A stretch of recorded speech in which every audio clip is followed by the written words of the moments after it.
Morning, my name's Ian from Las Vegas Scooters and Lifts. This is my store. Today I want to talk about folding scooters, how lightweight they are, how foldable, how heavy they can be.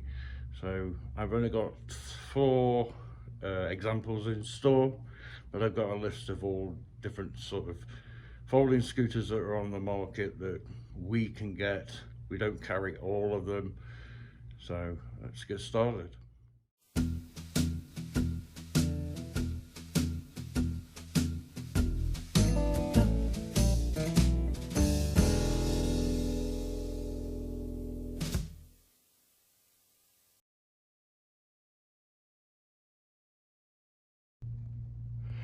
Okay, the next one I want to do is actually 2 scooters. One is made by Enhanced Mobility, called the Solax Transformer. Have been around since 2015. We saw the very first one at MedTrade 2015. That's when Pride brought out their folding scooter. And alongside of it is the Drive ZooMe Auto Flex, which is like that. As you can see, they're almost identical. Now, Solax were the first to bring out the automatic folding scooter, and then Drive followed suit. Now, basically, it's the same scooter, but Solax have made a few adjustments to this scooter, whereas Drive haven't. They've kept with the original design, but they're pretty much identical. Parts are interchangeable. Most parts, apart from obviously the front shrouds, is differently. But tiller, handlebars, mechanisms, motor, transaxle, brake, seat, armrests are all identical. Throttle handle is identical. I'm sure the controllers are interchangeable. Just one's badged as Drive, ZooMe Auto Flex, and the other Solax Transformer. Personally, I prefer the Solax. It just seems to be a bit better. Also, it's available in 4 colours: blue, red, yellow, black. ZooMe Auto Flex, you've got a choice of blue, blue, blue, or blue. So blue it is. As operating, they're exactly the same. Another difference between the Auto Flex and the Solax, which I'll just put it into its open. You have to have the key on, power gauge, and on there is your funny little symbols for open and close. So press it once, let go. It then does its open first position.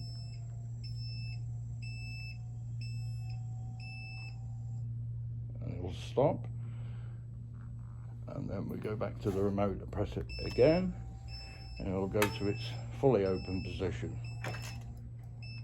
Okay, as you saw at the bottom there, the red handle, that is your manual open and close, just in case your battery runs out, or your battery on your key fobs goes out, or there's some kind of malfunction of some sort. And that's how you would manually open and close. You would lift this bar. Also at the back is your open and close button, your charge port there. And the biggest difference that they've added to this scooter is this little rear suspension, whereas the ZooMe Auto Flex doesn't have it. So they've tried to make it a little bit more comfortable. But as of everything else, the frame's now tight different because of that.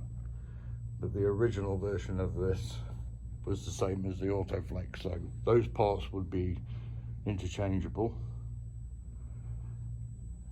And you've also got your anti-tip wheels at the back.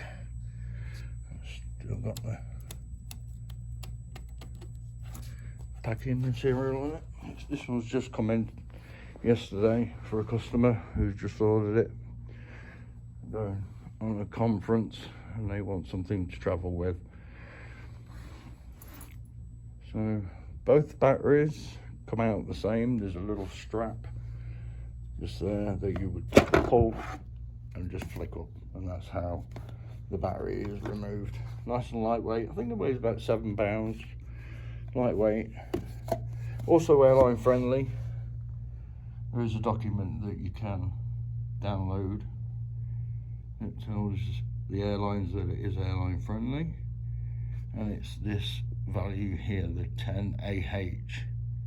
Anything above 10 AH will not be airline friendly and lithium ion. And that's your battery pack. And like I said, if you wanted to fold the scooter manually, you would pull the handle. I like to do one-handed. Pull the handle and the scooter then folds like so, and then open it back up again, and it clicks back in. One thing you can't do with these scooters is manually open and then remote close. It won't work. You have to do one or the other. Manually open, manually close. Remote open, remote closed. It's either one or the other. And power back on. Okay, downsides to both of these scooters. I think its biggest downside is its turning radius. It's not that great on either of them because it's the same frame. They both have not a very good turning radius. Because they wanted a four-wheel scooter, four wheels a lot more stable, but the turning radius is a lot more compromised. So be wary, especially in elevators. You may have to do 3-point turn and a lot of more reversing to get in and out, or in any kind of tight spaces. So a little bit of an inconvenience, but they wanted it small, compact and foldable, and that's its Achilles heel. But it's not that bad. You just get used to it. Seat, pretty comfortable. It also has micro switches in it, so when you're sat on it, it won't fold with the key fob, so you're safe, it won't fold up on you. Both of those have that feature. The armrests are removable. There's a little knob there that you can just remove them, and also they do tilt up and back, so making entry onto the seat a lot easier. Obviously with it, a fixed seat doesn't swivel because of the folding mechanism, so you don't have that convenience of swiveling the seat. Got not a bad ground clearance, maybe about 4-inch. But like I said, with the other one, I'll put the specifications inside the video at the bottom that pertain to this scooter. You can pause the video and read through them, or you can go to Enhanced Mobility's website or our website and look up the specifications there. So to operate, you set on the scooter. It's ambidextrous. Basically you can operate forward or backwards with one hand. So backwards, forwards, or forwards, backwards. Nice D-shaped tiller. Protects your hands in case you do run into something because of that turning radius. Now, as you can see, I've got around about 3 feet in front of me. Any normal scooter would probably be able to miss that, It's going to be close, but let's see what happens. Yeah, it's not too bad. You just got to judge your cornering. Now this is set at, oh, yeah, here we go. My example there. You would have to reverse and start your turn again. So you've got to judge your driving with this scooter. Horn, not the best in the world. And that's set at around about quarter power, half power, 3/4 full power. Full power is going to give you about 4 miles an hour. Inside, I recommend around about half power. And again, with these throttles, you can feather them like you can your gas pedal. So you wouldn't get in your car and go full throttle from a standstill. I don't recommend it anyway. Some people do. But slowly pull. And that clicking, like a ding, that is the automatic brake. So when the scooter is static, it won't go anywhere. Great safety feature on these scooters, so you don't have to think about braking like you would on the iRide. So just pull the throttle towards you, judge where you want to be. Only just made it. Oh, and again. So as you can see, the turning radius on these, you have to take a wide turn and cut in. But you get used to it. That's its downside, is its turning radius. Oh, I'm gonna hit, oh, just missed. And again. And that is pretty tight, but nearly too tight for this little scooter. Weight capacity 300 pounds, so I'm well within its capacity there. Oh, that's close. That's why most of these get damaged at the front. People misjudge where they're turning and run into walls, hence all the white marks on scooters. Let's see if we can turn a bit, that's better, a bit tighter there. Okay, let's just stop there. Like I said, top speed around about 4 miles an hour. There's your battery indicator there. Easy life. Comfort wise, it's not bad. It's pretty good. I like it better than the Drive because of the front. Not really anywhere to put your feet where this has. Grip tape on the front for your big boats like mine. So you keep your legs at 90 degrees. Okay, so your tiller adjustment is just there. You flick that forward and your tiller goes all the way down to the lowest position and all the way up to its highest position, and then you click that back in there to lock it in place. You can get a basket for these, again, optional extra. Do go on the front here and restrict the height of this going down. So it does come with a quick release, but I find it awkward and most people will probably leave it on the tiller post and struggle with it. But people like their baskets. Again, reverse, pull that side towards you, you get that lovely annoying beep that most people dislike, including myself.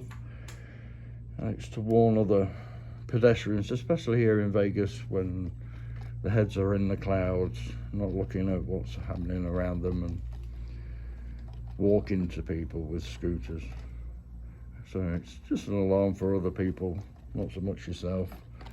But people are people, they'll do what they want to do.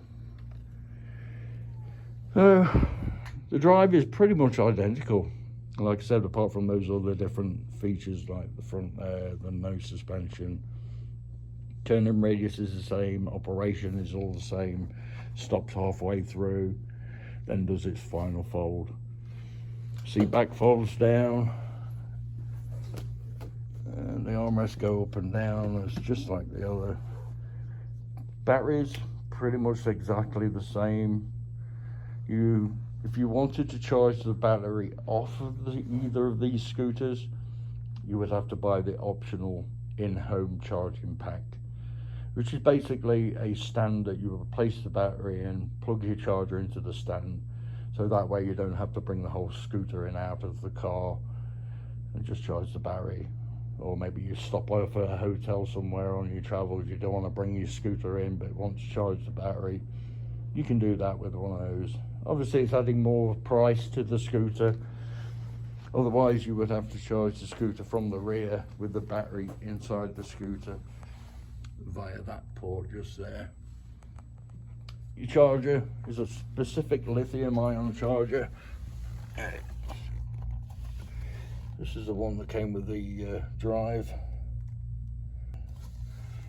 Okay. But you'll have a green light there, which will turn red when charging, which I'll plug into the Drive. Oh. So it will turn red when charging, green when fully charged. But this type of battery, they say the average charge time is going to be 5 hours to complete, but if it's not that low, it'll probably be a lot quicker, whereas your average sealed lead acid battery can take up to 8 to 10 hours to charge from low. These kind of batteries, which I'll go into more detail when I do a battery video between the SLA and lithium, these batteries they can be charged like your cell phone quite often, whereas sealed lead acid, different makeup of battery, it's a kind of charge use sort of battery, which I'll go into more detail with that in the battery video. Just another note on both the Solax Transformer and the ZooMe Auto Flex, I find the best place to lift these scooters is from this bar just here, not the red bar but this bar here. Grab that with one hand and then maybe at the bottom or at the front with the other hand to lift, and should be safe at that. But that is the Solax and the Drive ZooMe Auto Flex.